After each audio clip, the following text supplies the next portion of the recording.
Добрый день, дорогие подписчики и гости канала. Сегодня с вами я, один из авторов телеграм-канала «Генерал СВР», генерал-лейтенант службы внешней разведки, тот человек, которого вы знаете как Виктор Михайлович. Сегодня у нас четверг, 14 июля, выпуск промежуточный, выпуск экстренный, идет война, поэтому все выпуски, пока идет война, будут экстренными. Я заранее извиняюсь за то, что на этой неделе только один выпуск промежуточный, будут еще итоги недели с Сергеем Жирновым, но я думаю, по голосу вы уже можете понять, что я еще не совсем хорошо себя чувствую и не полностью еще выздоровел, поэтому я извиняюсь, но на этой неделе выпуск промежуточный будет один. Также я еще раз хочу попросить извинения за то, что на прошлой неделе был анонсирован выпуск в пятницу, и его не было. Ну, в пятницу я совсем не мог говорить, голоса не было совсем. Даже в субботу мы еще пытались с Сергеем Жирновым сделать выпуск, но не получилось, я еле-еле говорил. Так, с этим все понятно. Теперь давайте я сразу попрошу вас поставить лайк к этому видео, написать комментарий минимум 5 слов. И если есть желание поддержать нас, поддерживайте.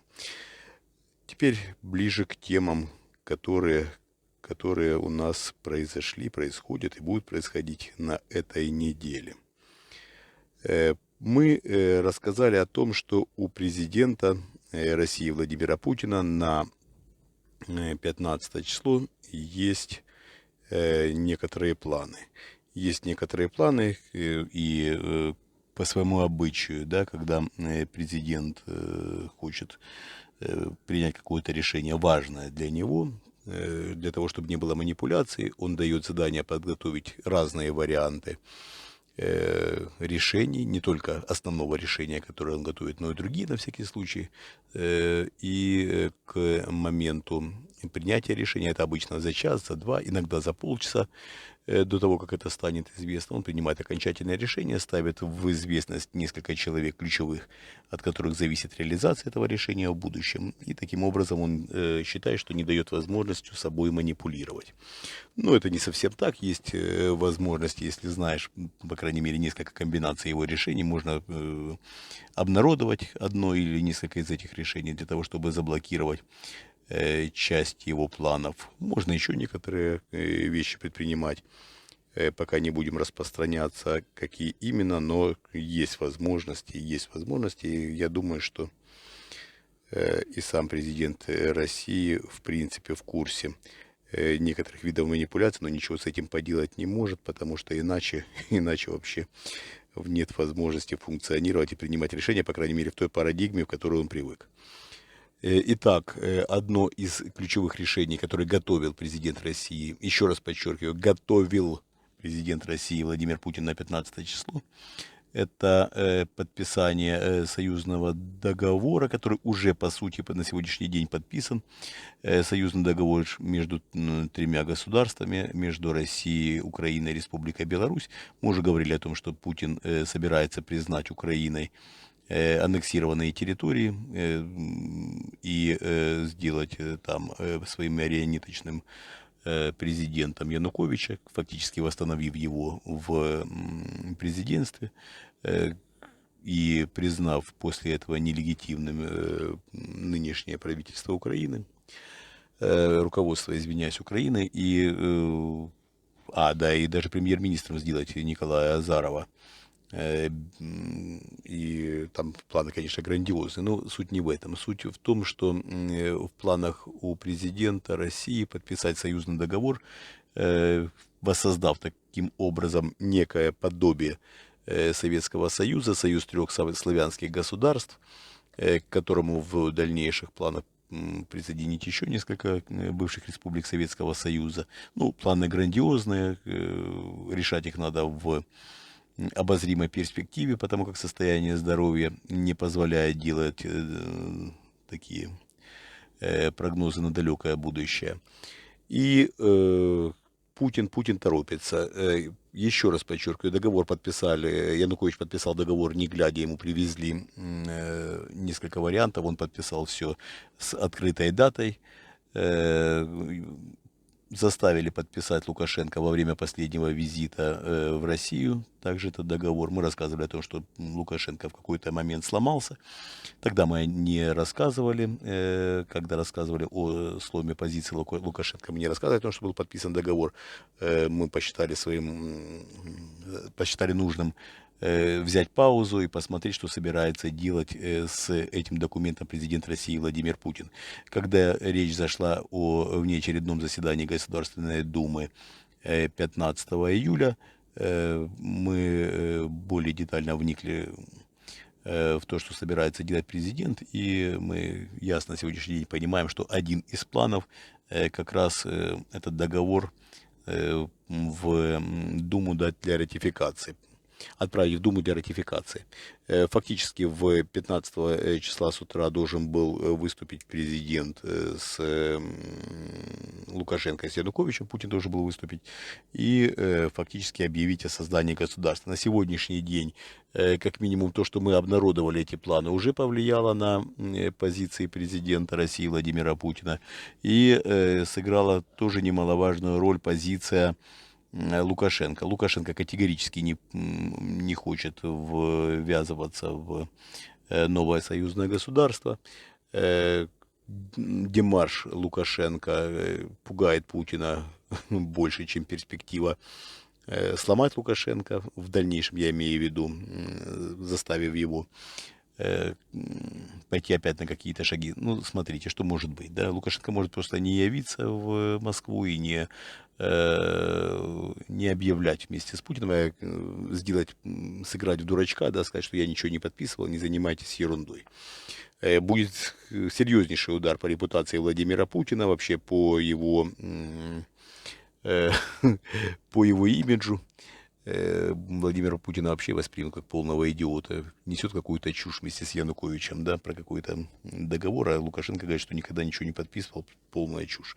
Такой вариант тоже возможен, возможны и другие варианты, но Лукашенко категорически упирается. Я думаю, что Путин не будет рисковать и не будет заставлять его перепрыгивать через себя, что называется.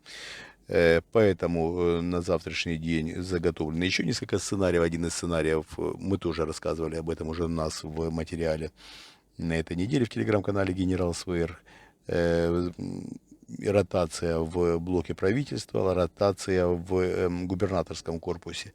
И, возможно, еще раз подчеркиваю, некие ротации в руководстве Центрального банка. Помимо этого есть еще два плана. Давайте посмотрим. Я думаю, что в итоге сыграет такой легкий план, что называется, light. Мы, в принципе, и делали все возможное для того, чтобы именно легкий план президента России Владимира Путина сыграл. План практически безвредный, без кардинальных решений, без кардинальных изменений. Поэтому будем надеяться, что по большей части то, что мы делаем, получается. Так, по этому вопросу все. Ну, завтра опять-таки увидим, услышим, что происходит. И я надеюсь, что все в этом плане будет в порядке. По планам Владимира Путина относительно так называемой специальной военной операции, а точнее войны. Мы тоже рассказывали у нас в телеграм-канале на этой неделе, что фактически элиты разделились на два лагеря. Один лагерь считает, и он в большинстве своем, это и политические элиты, часть политических элит, скажем так, это силовые элиты, практически без исключения. Еще раз подчеркиваю, практически без исключения силовые элиты, военный блок и бизнес-элиты сходятся во мнении. Все в той или иной степени, там, с разными нюансами, но опять-таки готовы воспринять за победу в так называемой специальной военной операции, а вернее войне, захват Донецкой и Луганской областей Украины в их территориальных границах. При этом уступив Украине те уже захваченные территории, не давая возможность украинским войскам выбить российские войска, не давая возможности получить знаковые поражения, просто оставить эти территории, войска переместив на территорию Донецкой области, и основное направление удара сделать именно там, для того, чтобы реализовать задачу по захвату Донецкой области. Есть части элит, скажем так, но это довольно существенные части элиты, такие как секретарь Совбеза Николай Патрушев, такие как ближайший друг Путина Юрий Ковальчук, который считает, что победа должна быть глобальной. Победа должна быть не только в захвате всей Украины, еще раз подчеркиваю, всей Украины, но и в захвате инициативы, скажем так, перехват инициативы у НАТО в регулировании безопасности в Европе и в мире в целом. Для этого считают допустимыми и Ковальчук, и Патрушев провокации относительно прибалтийских республик, провокации относительно Польши, гибридные спецоперации относительно этих стран, для того, чтобы поколебать решимость блока НАТО и развалить фактически этот блок. Там планы глобальные, планов много. В минимальных своих перспективах эти люди видят захват Харьковской, Донецкой, Луганской, Запорожской, Херсонской, Николаевской, Одесской области Украины и Республики Молдова, фактически отрезав Украину от моря и захватив основные промышленные регионы. Это план минимум в их понимании, и к этому плану они предлагают двигаться президенту, так как это ближайшие люди к президенту, это что немаловажно. Эти люди имеют ключевое влияние на президента. Но опять-таки я хочу вам сказать, что Путин знает о настроениях во всех элитных группах, во всех без исключения. Его достаточно хорошо информируют о том, что происходит в элитах, и ему это действительно очень важно. Ему не суть важно, что происходит в обществе.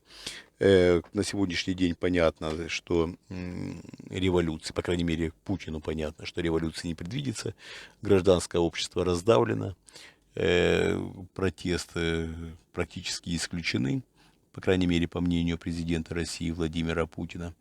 Народный бунт и восстание, по мнению российского руководства, невозможно. И вот в этом ключе он оглядывается исключительно на российские элиты. Российские элиты действительно играют довольно серьезную роль, от их настроений зависит и мир и спокойствие в верхах российского руководства. И личное спокойствие президента России Владимира Путина это понимает сегодня как никогда. Поэтому он и ориентируется в основном на элиты. Исходя из того, что поляризация происходит довольно быстро и довольно существенно, я имею в виду поляризация по пониманию восприятия победы в так называемой специальной военной операции, которую элиты считают специальной военной операцией, мы с вами считаем войной. И вот в свете того, что поляризация в элитах происходит довольно быстро, Путин будет принимать решения половинчатые. И я думаю, что, еще раз подчеркиваю, мое мнение, что часть половинчатых решений мы с вами увидим уже в эту пятницу, 15 июля, и мы сможем с вами в этом удостовериться. Ну, скажем так, я об этом знаю, но давайте еще раз на всякий случай скажу, что проверим завтра. По планам. Планы у Путина в основном плавающие, я имею в виду относительно СВО. И влияние Ковальчука и Патрушева сказывается довольно сильно, и в то же время не оглядываться на элиты он не может. Поэтому будем наблюдать. Я думаю, что все идет к глобальному провалу, хотя бы потому, что сам Владимир Путин понятия не имеет, что можно считать победой, четкого ключевого понимания у него нет. Ведет он страну в полную жопу. Извиняюсь за выражение. Так, теперь давайте обсудим еще одну тему. На следующей неделе Путин собирается посетить Иран. Довольно существенное событие. Мы рассказывали уже неоднократно о отношениях Путина с иранским руководством. Было всякое. было и взаимное понимание, было и взаимные претензии, были и шантаж со стороны иранского руководства. Мы рассказывали многократно. Здесь и ковид, здесь и понимание ядерной программы руководством Ирана. Как они считают и полагают, должна Россия помогать.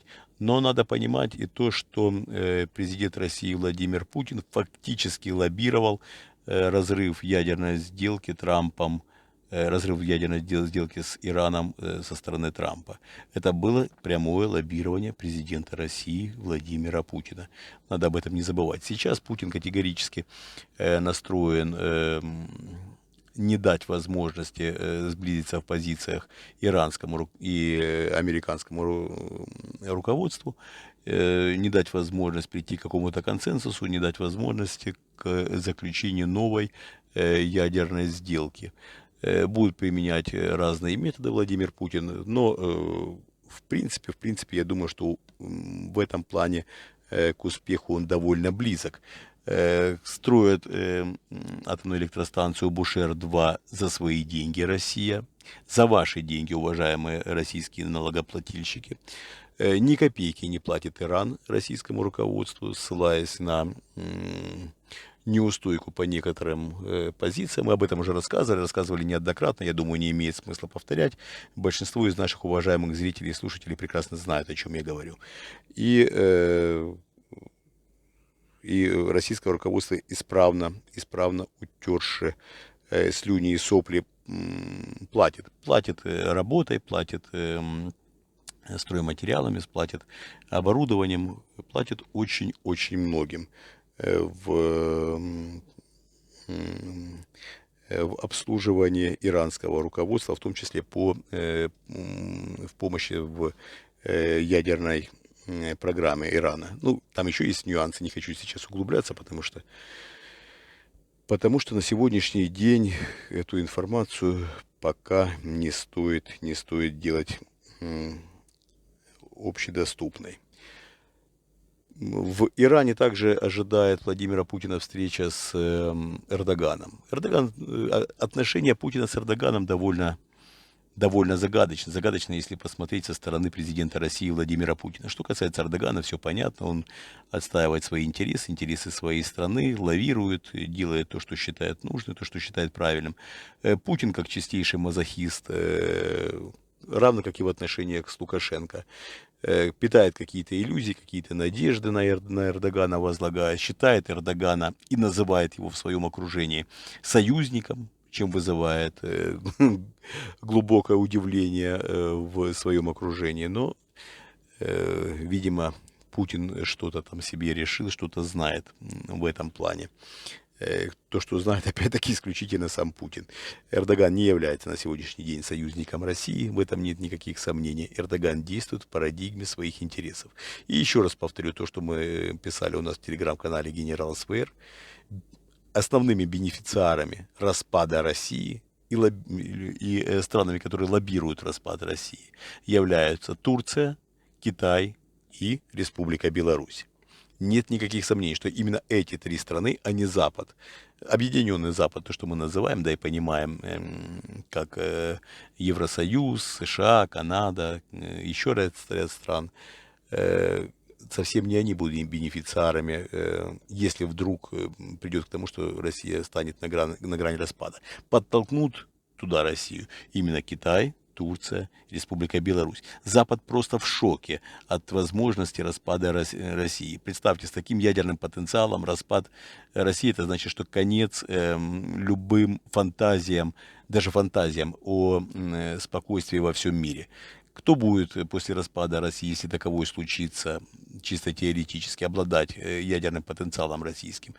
Как быстро он разойдется по миру? Как быстро станут обладать ядерными технологиями Иран, Северная Корея, еще ряд стран, которые США и Запад объединенно считают недружественными.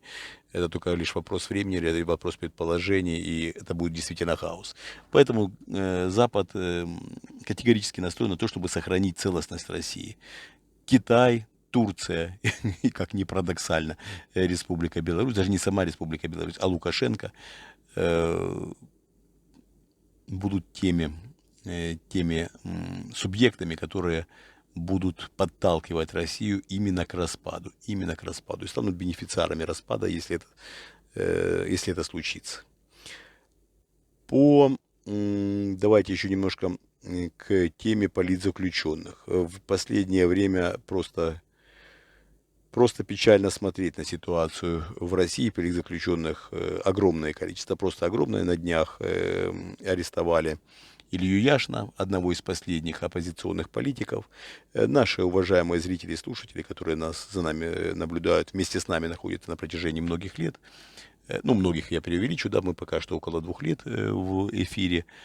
И наши уважаемые зрители и слушатели знают о том, что план «Чистое поле» стартовал в конце 2020-го, начале 2021 года.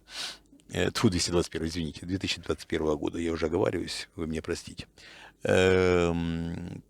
И план «Чистое поле» на сегодняшний день практически и фактически можно считать завершенным. Именно такой рапорт секретарь Совета Безопасности Николай Патрушев подал президенту России Владимиру Путину. Печально смотреть. Я хочу сказать, что основным требованием любого гражданского общества, еще раз подчеркиваю, любого гражданского общества, которое в России уснуло глубоким сном и находится в состоянии, как я уже писал в телеграм-канале у нас, в состоянии летаргического сна. Пора просыпаться, иначе будет поздно, иначе общество гражданское просто умрет, восстановить его будет невероятно сложно, поэтому пора просыпаться. Основным требованием любого гражданского общества должно быть, первым пунктом должно быть освобождение всех политических заключенных без исключения. И поверьте, как только политические заключенные окажутся на свободе, путинского режима больше не будет. Я вас в этом уверяю. Я не буду сейчас говорить последовательности, что зачем последует, но я вас в этом уверяю. Как только последний политзаключенный покинет тюрьму, даже не последний, когда там уже начнут основная часть политзаключенных окажутся на свободе, путинского режима больше не будет. Он просто перестанет существовать. Поверьте, это действительно так. Поэтому, когда я говорю, что это основное требование любого гражданского общества, это действительно так. Мы требуем скорейшего освобождения всех политических заключенных без исключения. По именам я перечислять не буду, мы все прекрасно знаем, кто эти люди. Это в высшей степени смелые, порой даже безрассудно смелые люди, вызывают у меня огромное уважение и нашу поддержку, вне всяких сомнений. Поэтому все политические заключенные без исключения должны быть освобождены, и освобождены как можно скорее. Так, повод для оптимизма есть, и это несомненно. Мы с вами увидимся, услышимся в воскресенье в итогах недели с Сергеем Жирновым. Во-первых, мы вас любим, и это искренне. Если есть желание нас поддержать, поставьте лайк к этому видео. Есть возможность подписаться на наш Patreon, подписка в описании к этому видео. Есть возможность спонсировать наш YouTube-канал, есть кнопка «Спонсировать», если вы смотрите нас на нашем YouTube-канале «Генерал СВР». Также не забывайте о нашем англоязычном канале в Telegram. Все ссылки есть в описании к этому видео. Наш Instagram и наши криптовалютные кошельки. Все, что мы делаем для вас. Еще раз, мы вас любим. Всего доброго. До свидания.